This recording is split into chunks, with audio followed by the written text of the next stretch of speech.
Hello, sound check. Let's go to the continuation of our discussion under product pricing. So the next pricing strategy is the perception-based pricing. Okay, so perception-based pricing is also known as perceived value pricing or value-based pricing. This pricing model resides on the psychology of market participants. In other words, this pricing model is based on the premise of how much a buyer is willing to pay for the company's product or service based on the product image that the customer carries in his or her mind. So, ano ibig sabihin nun? Yun yung perceive on how, paano nakikita, paano vina-value, anong value ng product na yon sa customer mo. For example, si Jollibee, di ba?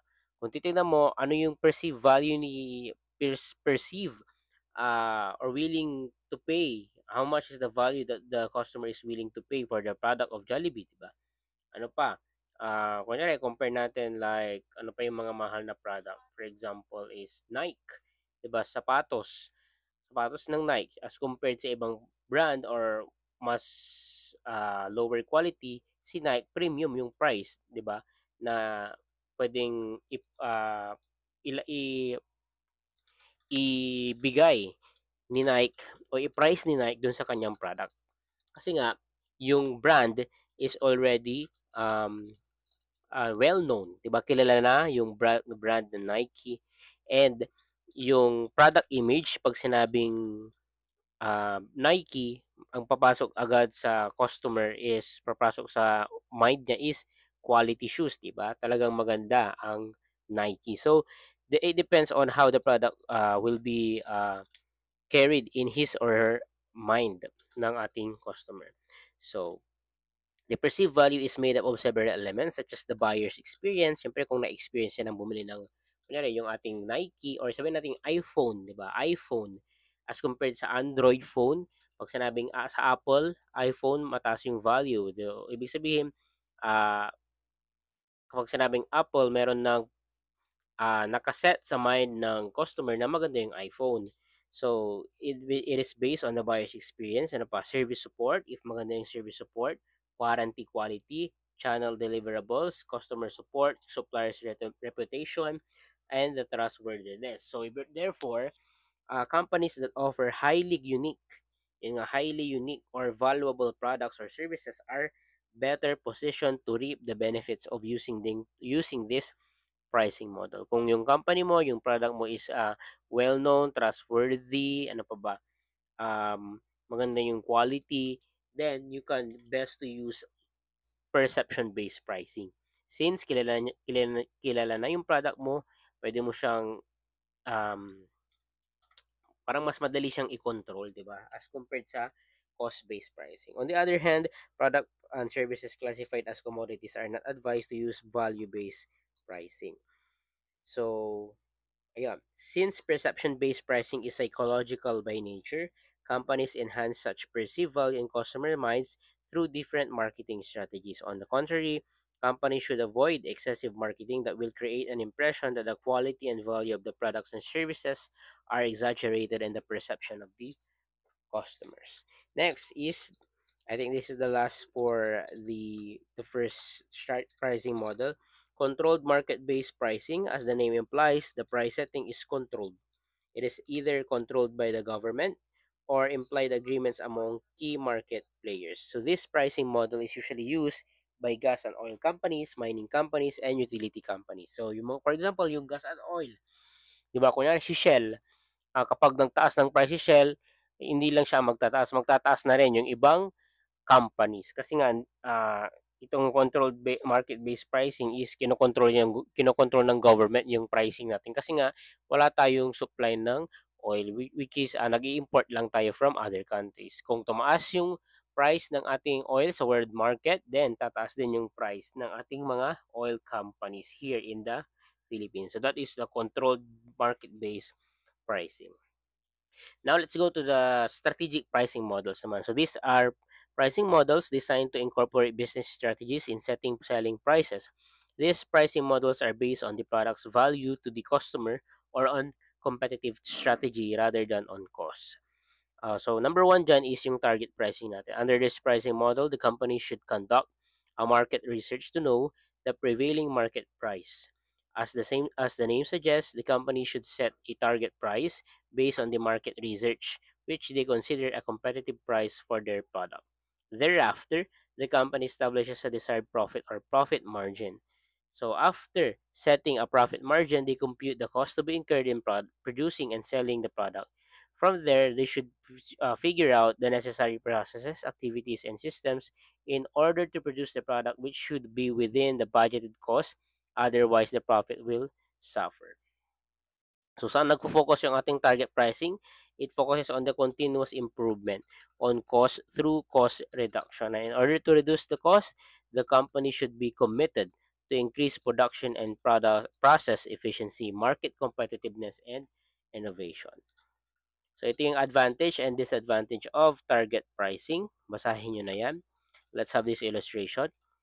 Okay, how much is the target cost per unit? And assuming that the expected cost of production is 150 pesos per unit, what is the target cost gap?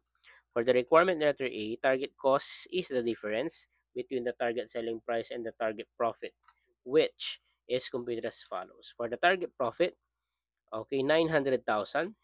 Okay? Multiply by 20%. Kasi nga sabi dyan, management wants a 20% per annum return on its investment of 900,000. 900,000 yung investment, gusto niya may 20% per annum na return. So target profit is 900,000 times 20%, and the target units of production, we have 1,000 units. Kasi nga yun yung plan na ibenta ng ating company.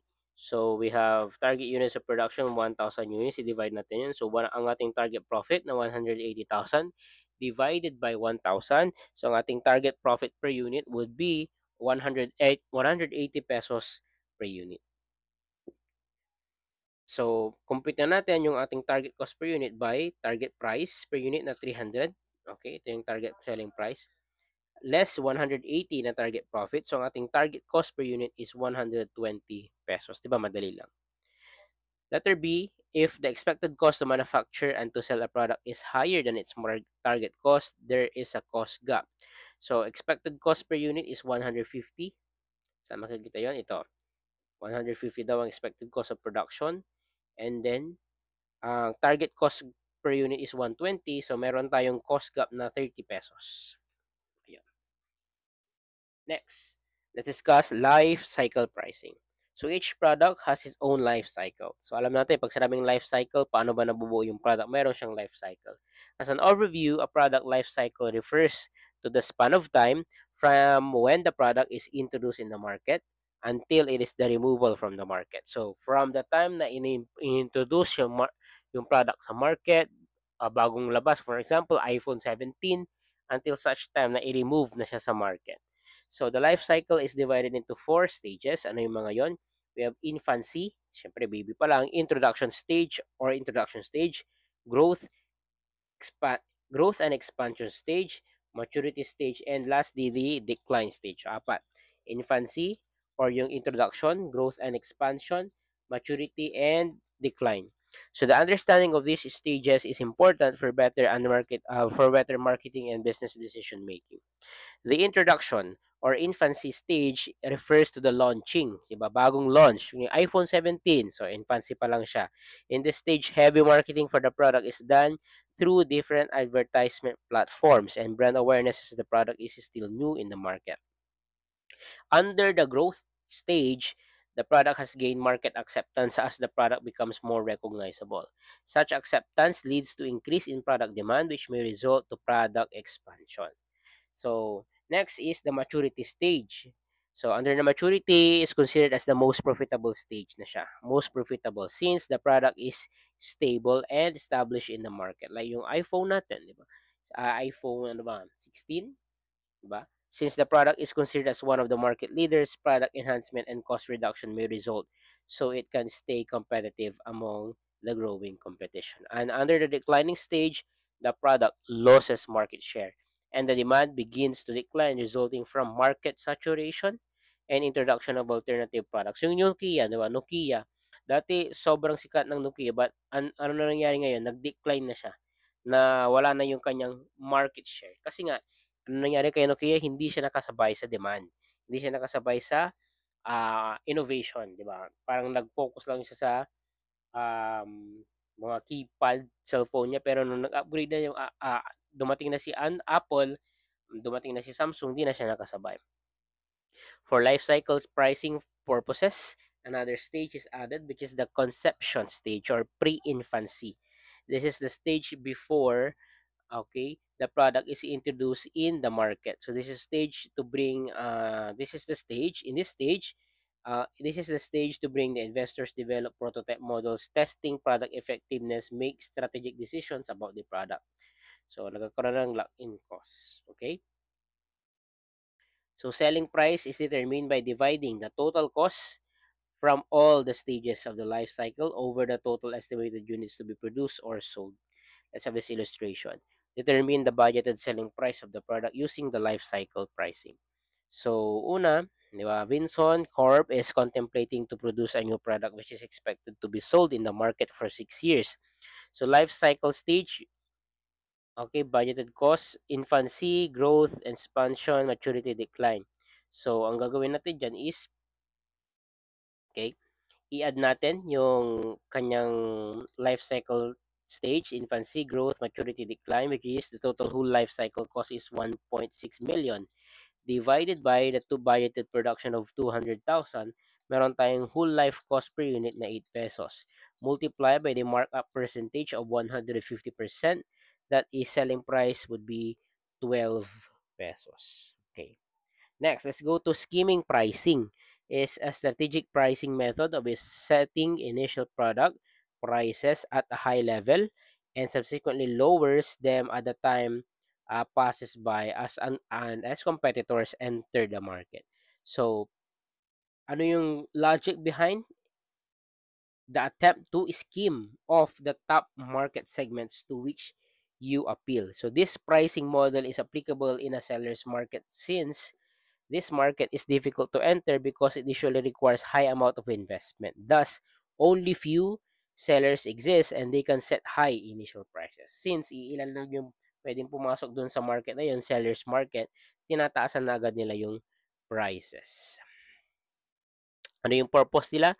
Para makapag-generate ng high level of profits in a short period of time to attract early adopters, to segment or to classify customers. Siyempre, kung mataas yung price mo, ang tatangkilik dyan is yung mga customers na mayroong willingness to pay. Okay? Kaya ba ginagamit yung ating skimming pricing model? If the market has only few sellers, kukunti lang kayo. Siyempre, kung kukunti yung sellers, walang choice, masyado yung ating customers. So, wala silang choice kundi bumili sa inyo, di ba? So, kung since kukunti kayo, may control yung ating sellers sa ating market price. The product is considered as innovation. Siyempre, kung bago pa lang siya, innovation, di ba? Bagong product, since maku-curious yung ating customers, at since bagong product siya, innovation niya, deserve niyang magkaroon ng mataas na price kasi depende yun sa perception ng customer. Since the company focuses on the product innovation, large amount of investment is required to enter. On the other hand, since higher profits can be earned at the early stages of the life cycle by using this pricing model, competitors are also attracted to enter the market. This is shown by the introduction of iPhone and iPad. iPhone and iPad. Competitors like Samsung and Microsoft are now entering the market. So mataas muna yung pricing muna sa una, and then as the competitor enters the market, bababaan na yung price ng iPhone and iPad. And then number 3, consumers in the target market are willing to pay high prices. Number 4, the demand curve is inelastic. So if prices changes do not affect the demand for a product, the demand curve is inelastic. Ibig sabihin, kahit itaas mo yung price mo, yung demand still ganun pa rin. Ano yung mga example nun? Okay, gasoline. Gasoline and electricity are always inelastic. Kahit taasan mo ang price ng gasolina, though makaka-affect siya sa ating mga customers, pero still the demand is still ganun pa rin kasi nga kailangan natin ng gasoline. Ano pa, electricity. Wala tayong magagawa. Kung tumaas yung electricity, still gagamit pa rin tayo ng electricity since it is a necessity, 'di ba? So, the demand it would be inelastic. Pero 'pag sinabing mga ano naman, yung tawag dun, ano mo yun, state-of-the-art products and luxury brands products can potentially possess the inelastic demand and businesses therefore can charge the highest initial product. Okay, yun yung ating scheming. Next is ano ba yung penetration pricing natin? It is the opposite naman ng ating scheming. Kung sa scheming, dapat iset mo muna yung price mo at high level and then eventually you low it, ibaba mo kapag meron ng new competitors. Dito naman baliktad. Yung initial price mo is low. Bakit low? To attract customers, 'di ba? Resulting to a quick market share. Siyempre kung mababa yung product mo, sa una pa lang since bago ka pa lang, ite-test mo pa lang, ipapa-test mo pa lang sa customer and then eventually if nagustuhan ng customer, dumami yung customer mo, nagkaroon ka na ng market share, 'di ba? Ibig sabihin meron ka ng percent doon sa market share, may share ka na dun. Pag sinabing market share, parang among the market, may certain percentage na ikaw yung binibilhan nila. So this allows the business and the product to establish their presence and to gain foothold in a highly competitive market. Remember that the price is one of the easiest way to differentiate new products from existing brands. Siyempre kung titingnan mo, bakit kaya mababa itong price na ito? Ano siya, since bago siya, yon, maa-attract yung customer. Ay, bago to, try natin kasi mura mura lang naman, i-test natin. Parang ganun ang mindset ng customer. Okay.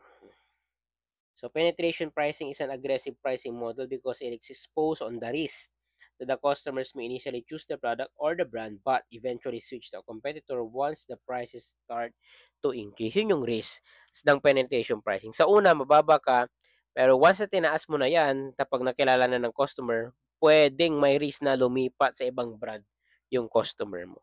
So therefore, elastic goods are the best types of goods for penetration pricing. Ano yung mga elastic goods? Okay, ano ba yung mga elastic goods?